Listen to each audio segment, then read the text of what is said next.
The thunder began before dawn could break over the coral atoll.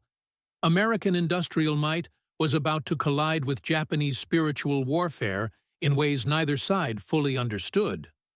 What happened next would reshape military thinking forever. Red Beach 2 stretched before them like a killing ground designed by nightmares. The date was November 20th, 1943. The place was Batio Island, Tarawa. Japanese naval infantry peered through palm log firing slits, watching something they had never encountered before. Sand geysers erupted in perfect mechanical patterns. Each explosion arrived with clockwork precision. Something was walking death directly toward their concealed bunkers. Marine First Lieutenant William Dean Hawkins crawled forward through the chaos. In his hands lay a weapon that would revolutionize Pacific combat.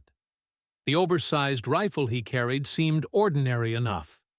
Yet this single piece of American engineering was about to demonstrate why 4,500 Japanese defenders would perish in just 76 hours. Their military doctrine would crumble before automatic fire. The Japanese defensive manual contained fatal assumptions. American troops relied on massed rifle fire. Their individual weapons were inferior to spiritual power, and bayonet charges could overcome material disadvantages. These beliefs were about to face industrial reality. The weapon advancing toward them embodied everything Japanese military thinking rejected. Mass production over craftsmanship. Firepower over courage. Mechanical precision over warrior spirit. Hawkins carried the Browning automatic rifle. Marines simply called it the bar. Unloaded, it weighed 19 pounds of American steel and precision manufacturing.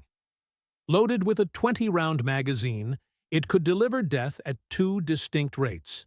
Slow meant 300 to 450 rounds per minute. Fast meant 500 to 650 rounds per minute. On the fast setting, a full magazine could empty in under 3 seconds. Those 3 seconds would teach Japanese defenders a lesson they would never survive to share. Industrial warfare had arrived in the Pacific. Everything they believed about combat was obsolete. What followed would repeat across 1,000 Pacific islands. Spiritual power would meet assembly line efficiency. Close combat would face mechanical killing. Courage would discover that it meant nothing against overwhelming firepower delivered with industrial precision. 20 minutes after Hawkins began his assault, his scout sniper platoon had eliminated 3 Japanese strongpoints. They accomplished this through concentrated bar fire. No bayonet charges, no spiritual power, just methodical application of automatic weapons. The Battle of Tarawa had opened with a demonstration that contradicted every principle Japanese soldiers had learned about warfare. Japanese military doctrine had frozen in time. Their victories against China and Russia had taught them lessons that were fatally outdated.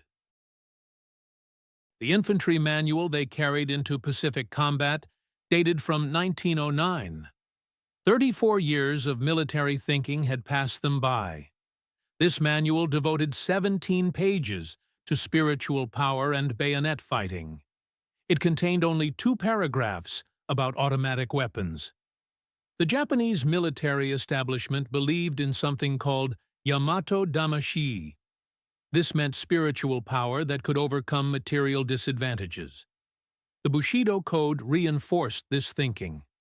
A sufficiently motivated soldier could defeat any enemy through will alone. This wasn't mere propaganda filling newspapers. It was institutionalized military science taught in their war colleges. The Army Infantry School at Chiba taught quantified spiritual superiority.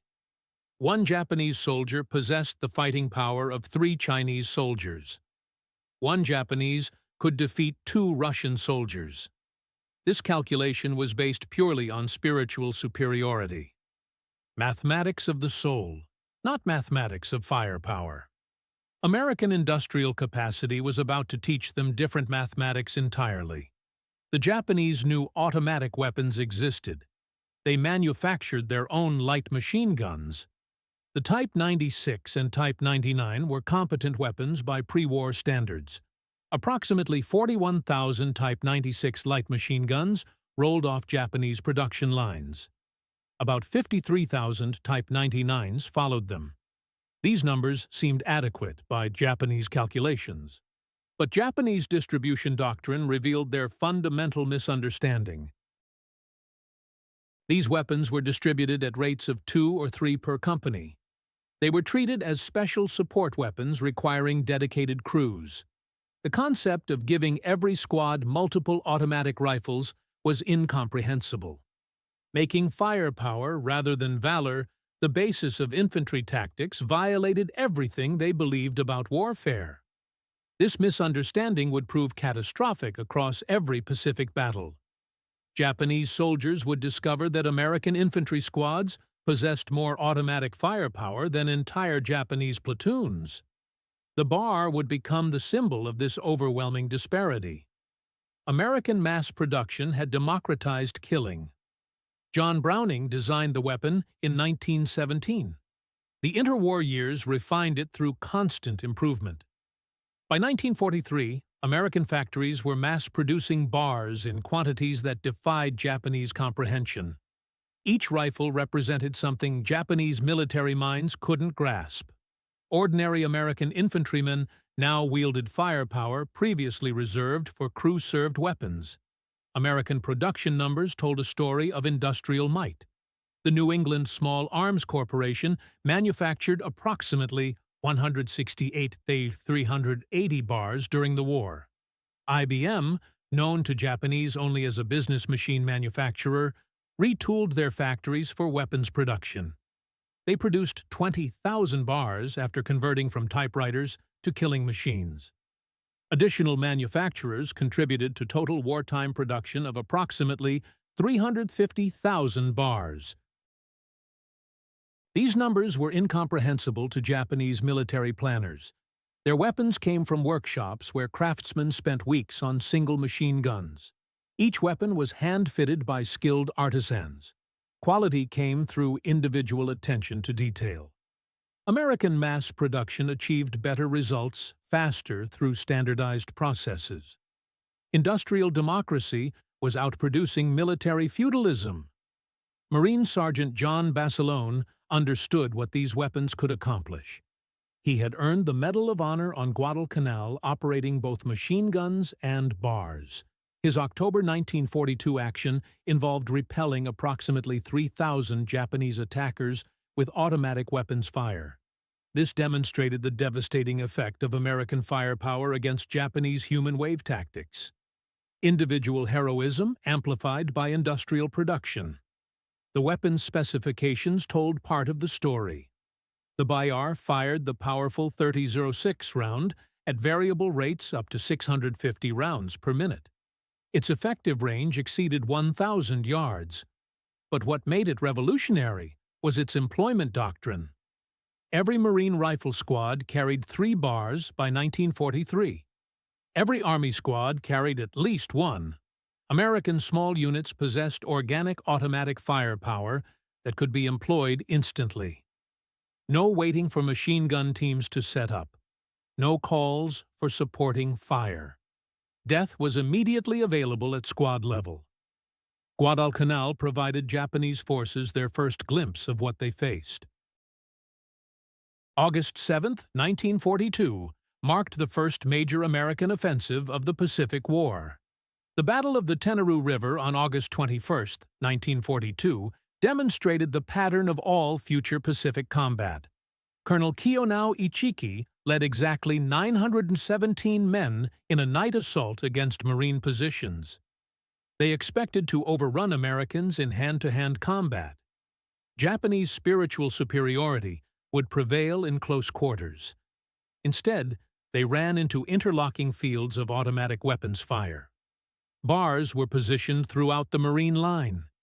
Each weapon could deliver sustained fire that no human wave could overcome. Private First Class Albert Schmid, manning a machine gun, became famous for that night's action. But the battle was won by combined automatic weapons effects. 12 bars in the rifle companies met the Japanese assault with methodical killing. Each bar gunner had learned to fire 6-round bursts. About 1 second of fire, then shift position. Japanese soldiers charging toward muzzle flashes found only empty positions when they arrived. The Americans had moved. The killing continued from new positions. Only 128 survivors remained from Ichiki's original 917-man force. The mathematics were devastating and undeniable. A Japanese rifle squad of 13 men could theoretically fire 65 aimed rounds per minute with their bolt-action Arisaka rifles. A Marine squad with 3 bars could deliver 150 rounds in the first 4 seconds of contact. This happened before Japanese soldiers could work their bolts for a second shot. Industrial firepower had made courage irrelevant. Japanese response to American firepower was to go underground. By late 1943, elaborate cave systems became cornerstones of Japanese island defense. These weren't simple holes in the ground. They were complex underground fortresses with multiple chambers. Connecting tunnels provided escape routes. Interlocking fields of fire covered approaches. Japanese doctrine held these positions as impregnable. They required massive artillery or direct assault to neutralize. The bar changed this calculation entirely. American Marines developed techniques that turned caves from fortresses into death traps.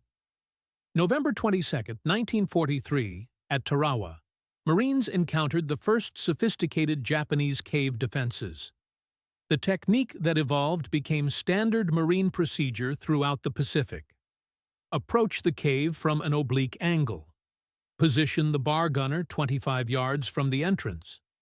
Fire 1 full magazine into the cave opening in a figure 8 pattern. Maintain continuous fire throughout the magazine. The physics were simple but devastating. The 30-06 round fired by the BR maintained lethal velocity through multiple ricochets in enclosed spaces. A single burst into a cave entrance created what Marines called a hornet's nest effect. Bullets ricocheted off walls, ceiling, and floor in unpredictable patterns. Survival inside became impossible.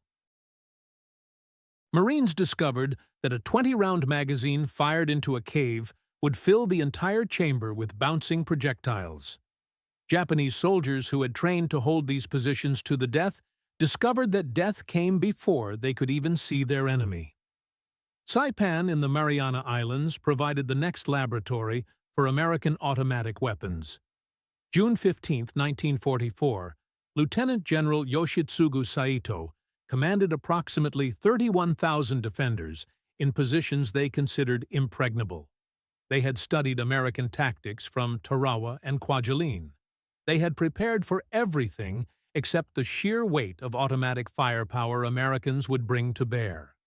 By Saipan, Marine doctrine had evolved to maximize bar employment. Each rifle company had been reorganized to center around bar teams. The official ratio was now 1 bar for every 4 Marines. Unofficially, Marines acquired additional bars whenever possible. Some squads operated with 5 or 6 bars. Infantry units had transformed into mobile automatic weapons platforms. The Battle of Purple Heart Ridge on Saipan demonstrated the bar's effectiveness against prepared positions. Japanese defenders had constructed mutually supporting positions in coral limestone caves. Each position was supposedly impossible to flank. Marine Private First Class Harold Agerholm earned a posthumous Medal of Honor evacuating 45 wounded Marines under fire. His heroism allowed bar teams to maintain their positions and continue delivering suppressive fire. The numbers from Saipan revealed the scale of American firepower. The 2nd Marine Division alone fired 8.7 million rounds of .30-06 ammunition in 3 weeks. Much of it went through bars and machine guns. Japanese defenders, expecting to trade lives at favorable ratios through spiritual power and defensive advantage, faced simple mathematical reality. American industrial production could provide more bullets than Japan could provide soldiers. The bar's impact extended beyond physical casualties to psychological destruction of Japanese military confidence. The sound itself became a weapon of terror. The bar's distinctive rapid thudding was different from machine guns. It meant that automatic firepower was close, mobile, and hunting. Veterans described the psychological impact of hearing multiple bars opening up simultaneously. Rolling thunder announced the presence of overwhelming firepower. American fire discipline multiplied the bar's psychological impact. Marine training emphasized short, controlled bursts that maximized accuracy and ammunition conservation. Japanese soldiers expected wild, wasteful American firing. Instead, they encountered precise, measured killing. Each burst meant casualties, not just suppression. By mid-1944, captured Japanese documents revealed new instructions. Their soldiers were being told to identify and prioritize killing bar gunners.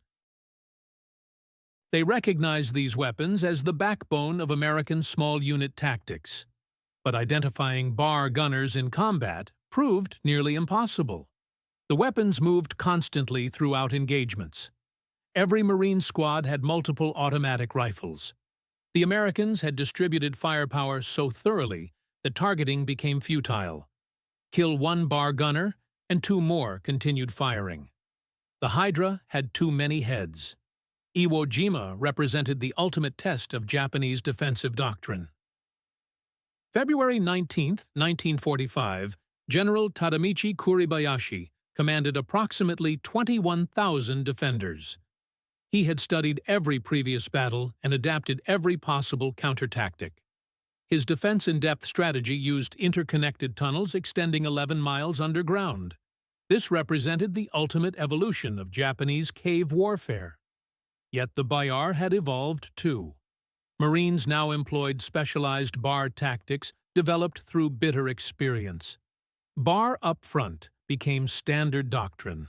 Automatic riflemen led advances, suppressing positions while riflemen maneuvered.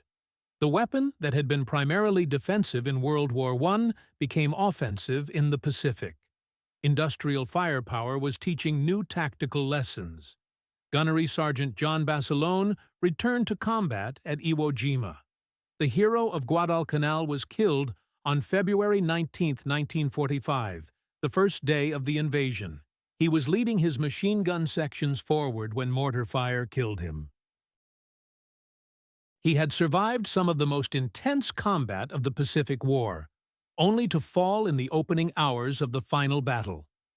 At Iwo Jima, only 183 Japanese soldiers were captured from the original garrison of approximately 21,000.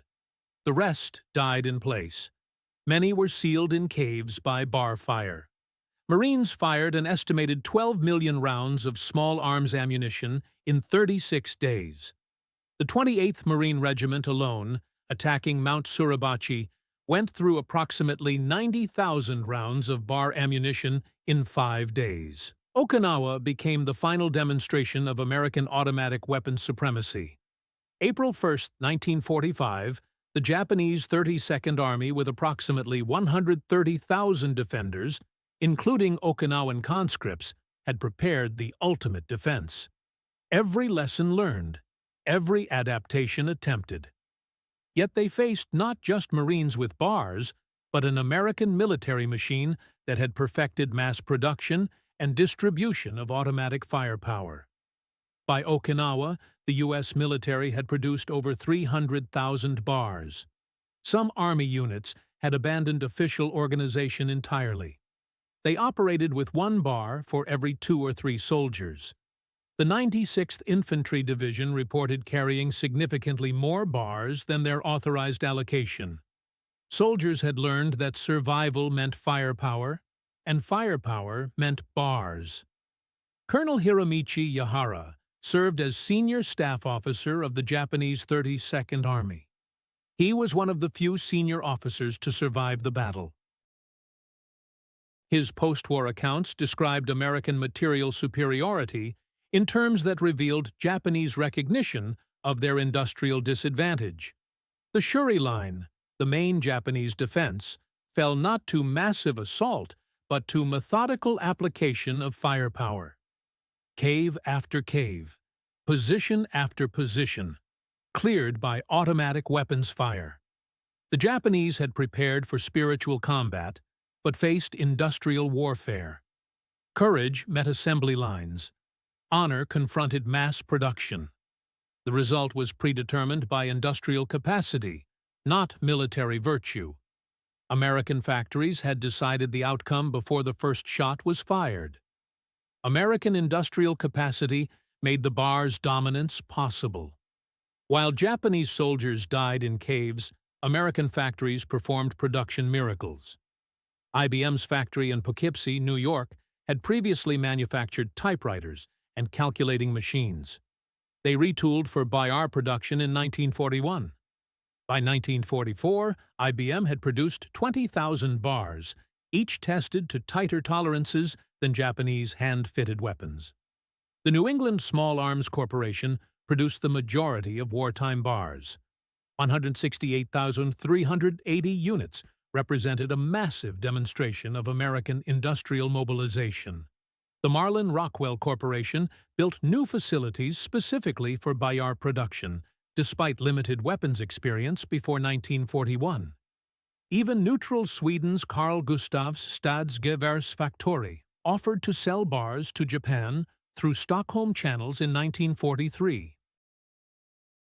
The Japanese military attaché investigated the possibility, but Japan lacked foreign currency and shipping capacity. These production figures revealed industrial disparity. America produced approximately 350,000 bars compared to Japan's total production of 94,000 light machine guns of all types combined. America produced nearly 4 times as many bars as Japan produced of all automatic weapons. This disparity decided battles before they began. The bar's effectiveness depended on ammunition supply, another American industrial achievement incomprehensible to Japanese planning. Each bar gunner in combat carried 12 to 15 magazines. That meant 240 to 300 rounds per man. Additional ammunition was distributed throughout the squad. A Marine rifle squad could carry 2,000 rounds of bar ammunition in addition to rifle rounds. American ammunition plants produced billions of rounds during the war.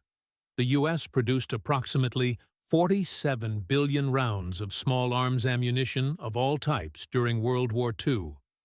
This massive production ensured American forces never lacked ammunition, even when expending it at rates that seemed wasteful to resource-starved Japanese forces. At Okinawa, the U.S. 10th Army fired an estimated 60 million rounds of small arms ammunition in 82 days. The 24th Corps alone documented firing 25 million rounds of rifle and machine gun ammunition. Japanese defenders, often limited to 100 rounds per man for entire battles, faced an enemy who could expend that amount in seconds. Behind statistics were human beings on both sides, transformed by automatic weapons into casualties of industrial warfare. Total Japanese military deaths in World War II reached approximately 2.3 million, according to Japanese government statistics. Academic research by Japanese historians indicates approximately 60%, 1.4 million, died from starvation and disease rather than combat. The remaining combat deaths came from all causes: artillery, aerial bombardment, naval gunfire, and small arms fire. While exact numbers killed specifically by bars cannot be determined, the weapon's contribution to American firepower superiority was undeniable. In the Pacific Theater, American forces inflicted casualties at ratios sometimes exceeding 10 to 1. This was largely through superior firepower rather than numerical advantage. By mid-1944, Marines had developed standard operating procedures for cave clearing that maximized bar effectiveness. Tactical manuals based on experience from Tarawa through Saipan specified systematic approaches. Position: bar gunner at oblique angle to cave entrance. Maintain 25 yards standoff distance. Fire full magazine in controlled pattern. Use white phosphorus grenades to mark cleared caves. Maintain continuous suppression during infantry advance. This procedure, repeated thousands of times across the Pacific, turned cave clearing from desperate close combat into mechanical process. Japanese defenders who had designed their cave defenses to create killing zones for attackers found themselves trapped in death chambers when BAR rounds ricocheted throughout enclosed spaces. The disparity between American and Japanese automatic weapons was both quantitative and qualitative. The BAR represented decades of industrial refinement, mass production expertise, and mechanical precision that Japan could not match. The Type 96 and Type 99 Japanese light machine guns required two-man crews, weighed more, and suffered from manufacturing inconsistencies.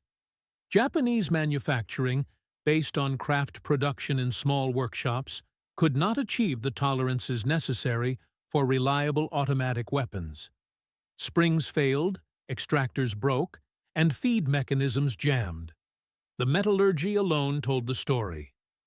Bar barrels used chrome molybdenum steel, allowing sustained fire without warping. Japanese weapons used inferior steel, requiring careful heat treatment by skilled craftsmen. This was impossible to scale for mass production. American mass production techniques produced better weapons faster than Japanese craft methods produced inferior ones.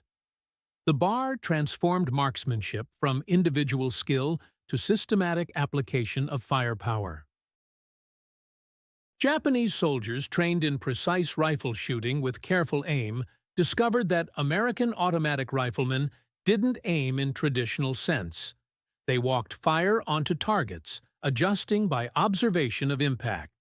This technique, impossible with bolt-action rifles, meant that concealment and camouflage became less effective.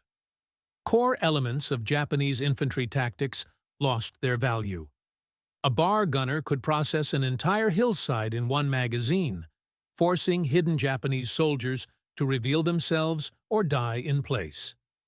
Area denial through firepower replaced precision marksmanship. Japanese tactical doctrine never successfully countered this fundamental shift. The BAR's effectiveness depended entirely on American logistical supremacy.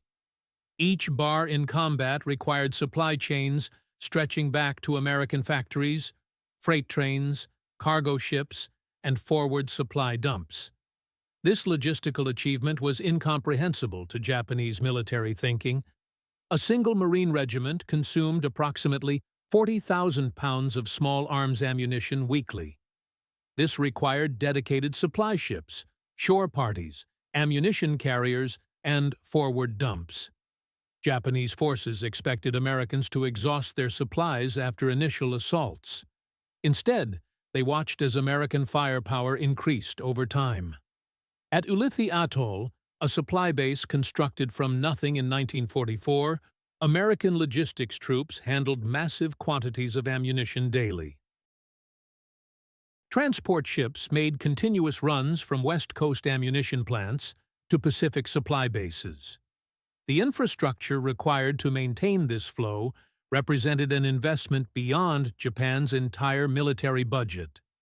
Ports, ships, handling equipment, storage facilities, all dedicated to feeding American automatic weapons. The Japanese had never imagined warfare on such an industrial scale. The bar represented more than technological superiority. It embodied a fundamentally different conception of warfare. Japanese military culture, rooted in samurai tradition, valued individual combat, personal honor, and spiritual power. American military culture, rooted in industrial democracy, valued firepower, efficiency, and mechanical advantage. This cultural difference extended to treatment of weapons themselves. Japanese soldiers treated their rifles as sacred objects, extensions of the emperor's will, maintained with religious devotion. American Marines treated bars as tools, reliable, replaceable, disposable if necessary. When bars malfunctioned, Marines drew new ones from supply. When Japanese weapons failed, soldiers often died trying to repair them under fire. American bar training reflected industrial thinking applied to military education. At Camp Pendleton and Fort Benning, Marines and soldiers learned bar employment through repetitive drill, standardized procedures, and production line training methods. Each Marine fired more ammunition in training than Japanese soldiers saw in their entire service. The standard bar training course required each Marine to fire at least 2,000 rounds in various drills. They learned instinctive shooting, walking fire, talking guns, alternating fire between two bars, and rapid magazine changes. By graduation, a Marine could change magazines in under 3 seconds, clear jams by feel, and maintain accurate fire while moving. This training investment was possible only because of American industrial capacity. Thousands of rounds per Marine, hundreds of hours of instruction. Japan, chronically short of ammunition even for combat, could never provide such extensive training. Japanese soldiers often entered combat having fired fewer than 100 rounds in training. The final battles of the Pacific War demonstrated complete dominance of American automatic weapons. Japanese defenders, despite every advantage of terrain and preparation, faced simple reality. They were fighting industrial output with human bodies. On Iwo Jima, Marines fired an estimated 12 million rounds in 36 days. On Okinawa, the number reached 60 million in 82 days. The majority went through automatic weapons. Japanese defenders, already short of food and water, spent their final days under continuous automatic weapons fire, unable to move, unable to fight back, waiting for death. The statistics from these battles revealed the truth about modern industrial warfare. Every Japanese defender faced hundreds of bullets, the output of an entire rifle company in traditional warfare, delivered by industrial logistics and automatic weapons. The atomic bombs that ended the war have overshadowed the conventional firepower revolution that preceded them. Yet conventional superiority demonstrated by weapons like the BIR had already shown that Japan faced inevitable defeat. The atomic bombs killed approximately 200,000 Japanese, but conventional weapons had already killed far more throughout the Pacific Campaign.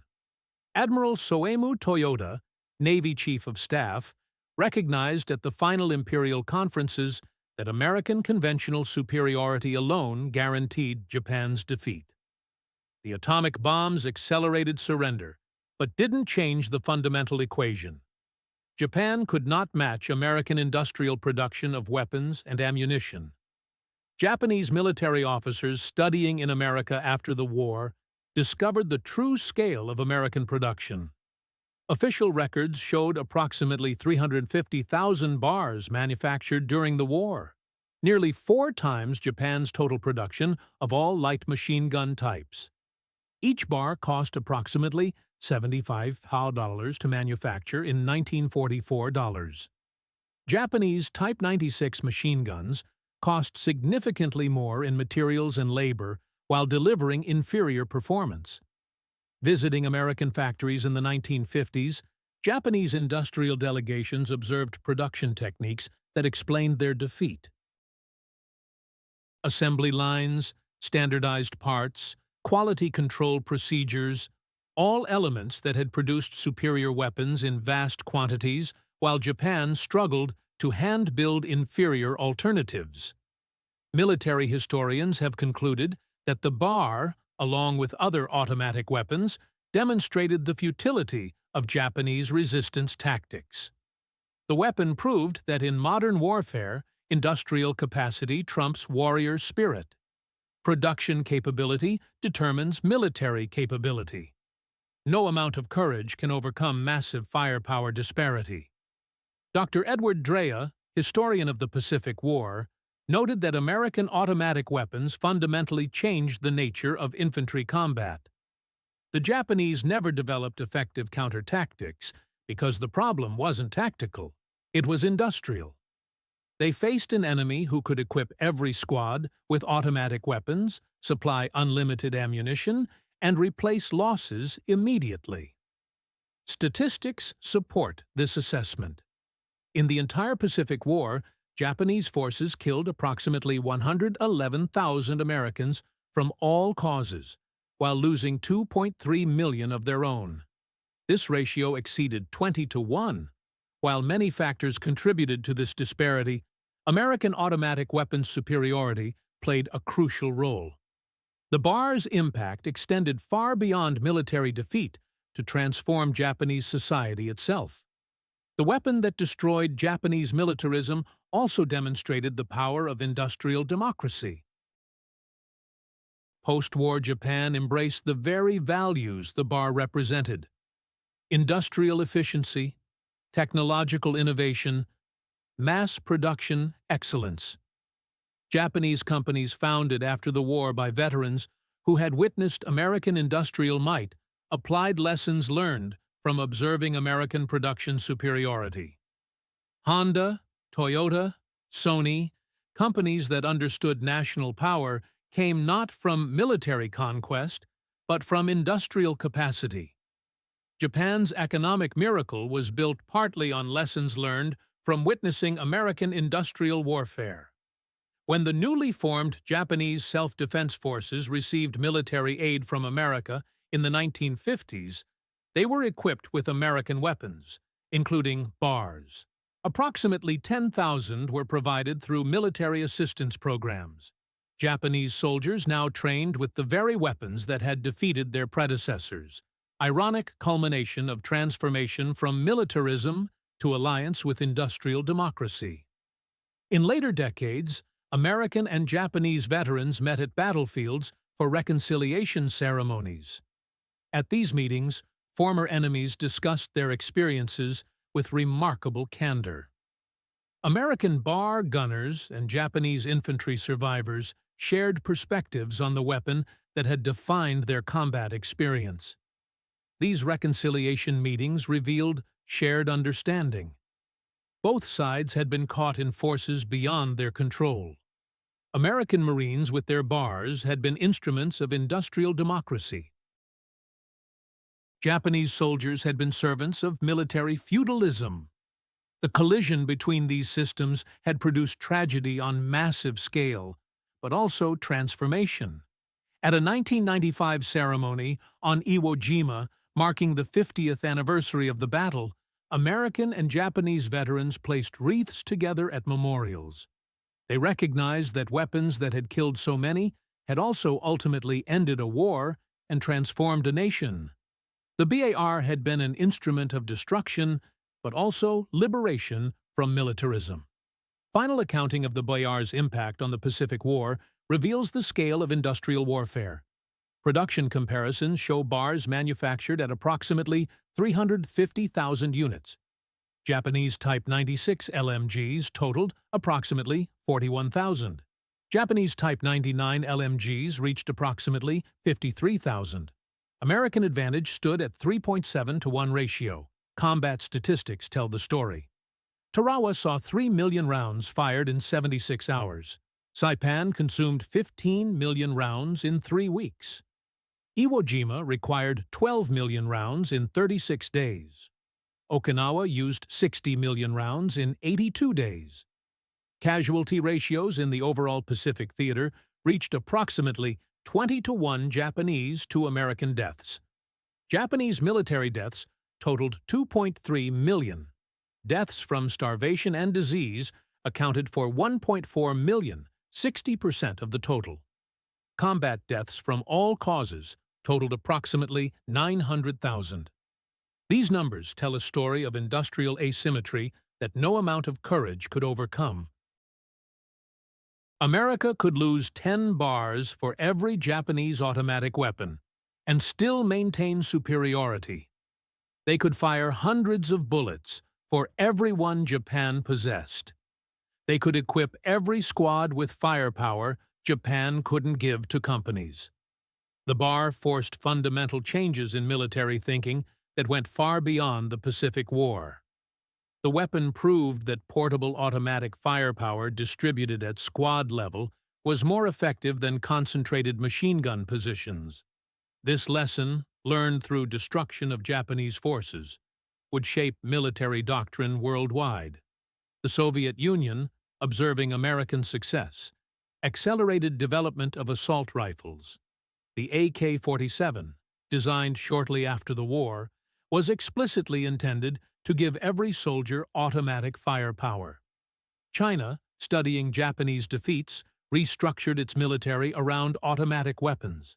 Even when Japan's self-defense forces were established, they made automatic weapons the foundation of infantry tactics.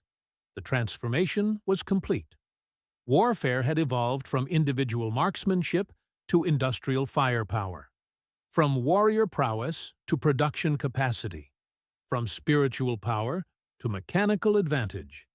The bar had been the instrument that taught this lesson in the Pacific, written in the blood of Japanese soldiers who discovered that courage alone could not defeat American industrial might. General Tomoyuki Yamashita, executed for war crimes in 1946, had commanded Japanese forces in both spectacular victories and crushing defeats. His experience encompassed the entire arc of Japanese military fortunes, from triumph at Singapore to destruction in the Philippines. Before his execution, he reflected on the nature of Japan's defeat. Japan had fundamentally misunderstood the nature of modern warfare. The same recognition came to other Japanese commanders who survived. They understood that the bar and weapons like it represented not just superior firepower, but a superior system. Industrial democracy's ability to mass-produce tools of war while maintaining quality and innovation. Japan had brought warrior tradition to an industrial conflict with predictable results. Captain Mitsuo Fuchida, who led the Pearl Harbor attack and survived the war to become a Christian evangelist, later reflected on American power. He recognized that weapons like the bar demonstrated American strength not through individual superiority, but through systematic application of industrial capacity to warfare. Every bar was a product of American factories, American logistics, American training systems, an entire society mobilized for industrial warfare. Today, in military museums across Japan, American weapons from World War II are displayed as historical artifacts.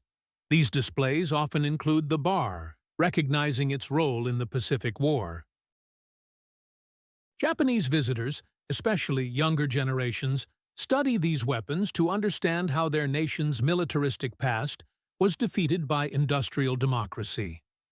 The lessons are clear.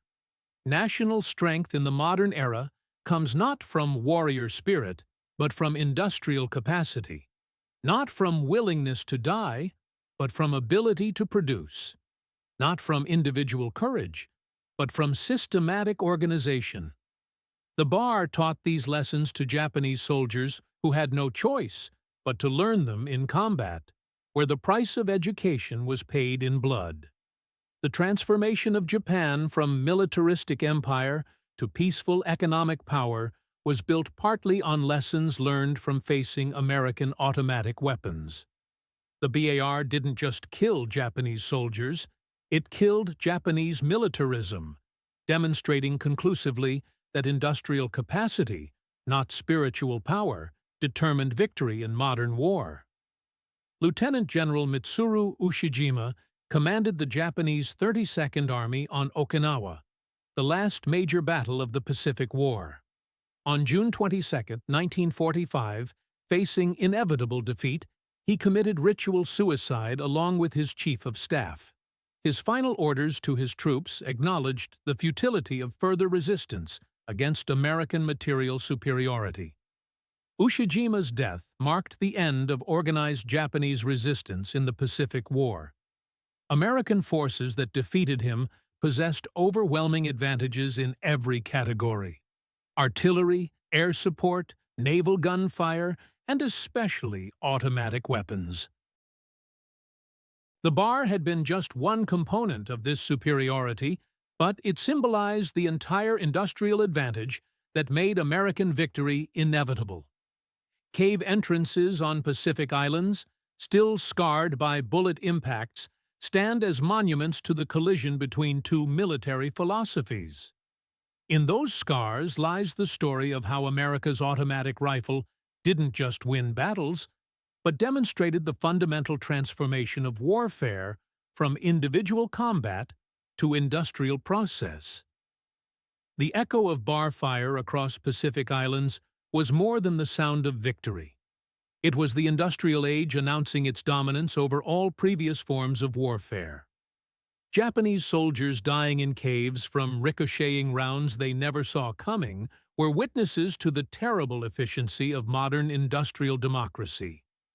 The bar's legacy in the Pacific was not just victory, but transformation. Transformation of warfare, of nations, of understanding about what constitutes national power in the industrial age. Every burst of bar fire was a lesson in this new reality, taught to Japanese soldiers who paid the ultimate price for their education.